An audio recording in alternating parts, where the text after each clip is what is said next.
Hi everyone, good morning. কেমন আছো সবাই? আশা করছি বেশ ভালো আছো, আর আমি খুব ভালো আছি। সকালে ঘুম থেকে উঠে দেখি না বাইরে তো রান্নাবান্নার তোড়জোড় শুরু হয়ে গেছে। এখানে জেঠিমা আনাজ কাটতে বসে গিয়েছে, আর রান্নাঘরে এসে দেখি না এখানে মা অলরেডি ডালটা সেদ্ধও করে ফেলেছে। সব রান্না কিন্তু রান্নাঘরে উনানেতেই হচ্ছে, কারণ এত কিছু রান্না গ্যাসে করলেও অসম্ভব, আর সব কিছু এমনিতেও রান্না করলে উনানে রান্নাটাই বেস্ট, মানে খাবার দাবারগুলো ভালো হয়। আর এখানে আমি রেডি হয়ে গিয়েছিলাম, আর রেডি হলে কোনোভাবে মানে আয়নার সামনে আমার ঢং করা চাই, আয়নার সাথে সামনে ঢং করে তারপরেই আমাকে বেরোতে হয়। আর এই যে আমি রেডি হয়ে গেছি, গলায় মঙ্গলসূত্র দেখতেই পাচ্ছ। হ্যাঁ, আজকে কলেজ যেতে হবে, একটা এমার্জেন্সি দরকার আছে। আর এইদিকে রান্নাঘরে এসে দেখি না মায়ের কিন্তু মাছটা ভাজা হয়ে গেছে, আর বাঁধাকপি আলু সেদ্ধ হয়ে গেছে। তার কারণ অনেকটাই বাঁধাকপি, সেই জন্য সব কিছু একটু অন্যরকমভাবেই রান্নাটা হচ্ছে। তারপর আমি সব বন্ধুদের সাথে একসাথে সাইকেল নিয়ে চলে এলাম রায়পুর মোড়, কারণ 45 মিনিটে রায়পুর আসতে হয়েছে। খুব জোরেই সাইকেলটা চালাচ্ছিলাম। তারপর চলে এলাম আমাদের কলেজ বিদ্যানগর। হ্যাঁ, আমি বিদ্যানগর কলেজের স্টুডেন্ট। আর দেখো এখন কিন্তু নতুনভাবে সেজে উঠেছে কলেজটা। আগে কিন্তু প্রথম যখন ভর্তি হয়েছিলাম একটু অন্যরকমই ছিল, আর এখন কিন্তু খুব সুন্দর করে চারিদিকে রং করে একদম ঝকঝকে পরিষ্কার হয়ে আছে। যেই রুমে আমাদের প্রজেক্ট জমা নেওয়ার জন্য ডেকেছিল, সেই রুমে ফার্স্টে ঢুকেই দেখি না দুটো কাকু কালি দিয়ে নাম্বারিং করছে বেঞ্চে। তার জন্য আর কি গেটের বাইরেই অপেক্ষা করছিলাম। আর এই যে আমি আর কাবেরী গ্রিলে উঠে পা ঝুলে চুলোচুলি করছি। এখনও সেই ছোটোই আছি, স্কুলের মতোই, মানে গ্রিলে টিলে ওটা যেখানে যা পাই সেরকম মানে বাদরামো করতে থাকি।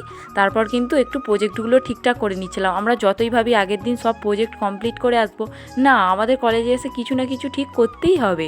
কৃতজ্ঞতার স্বীকার লিখিনি, তারপরে কি পেপার, এইগুলো সব লেখা হয়নি, সবাই ওই জন্য লিখে নিচ্ছিলাম।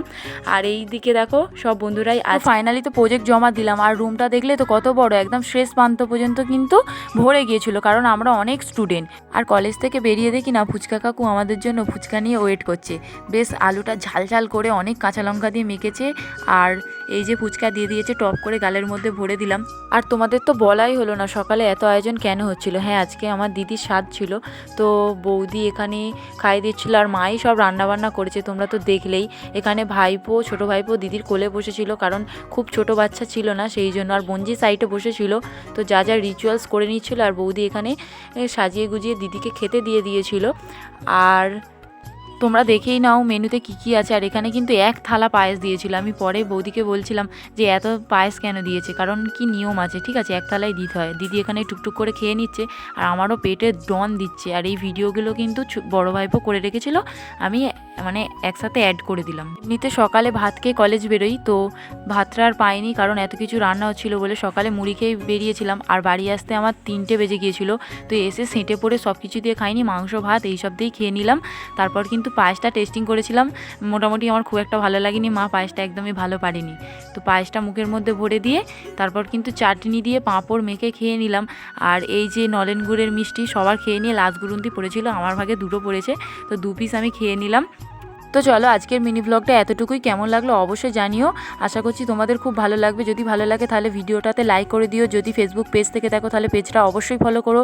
যদি ইউটিউব থেকে দেখে থাকো অবশ্যই চ্যানেলটা সাবস্ক্রাইব করো। তো চলো টাটা, দেখা হচ্ছে খুব শীঘ্রই। ততদিন তোমরা সবাই ভালো থাকবে, সুস্থ থাকবে। তো চলো টাটা, বাই বাই।